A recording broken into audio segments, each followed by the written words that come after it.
स्वर्णिम स्पर्श। कहानी एक ऐसे आदमी के लालच के बारे में है जिसने अपनी ही बेटी को सोने में बदल दिया, लेकिन बाद में उसके लिए विलाप करता है। एक बार मिडास नाम का एक राजा था जो अच्छे कर्म करता था।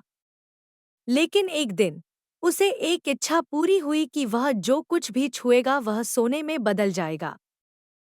अपनी नई नई अर्जित शक्ति से उत्साहित राजा मिडास ने सभी प्रकार की चीजों को छूना शुरू कर दिया, जिससे हर वस्तु शुद्ध सोने में बदल गई।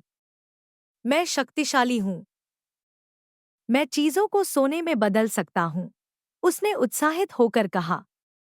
लेकिन जल्द ही राजा को भूख लगी और उसने भोजन का एक टुकड़ा उठाया।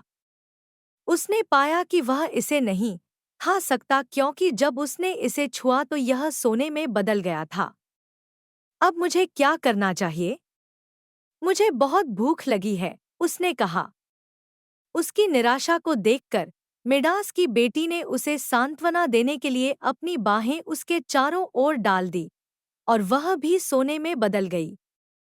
वह रोया और प्रार्थना की और आखिरकार अपनी लालची इच्छा से छुटकारा पाया। सोने में बदली हुई हर चीज अब सामान्य हो गई थी, जिसमें उसकी प्यारी बेटी भी शामिल थी। मैं जीवन में कभी किसी चीज के लिए लालची नहीं होऊंगा, उसने कहा। कहानी की नीति। लालच हमेशा पतन की ओर ले जाता है।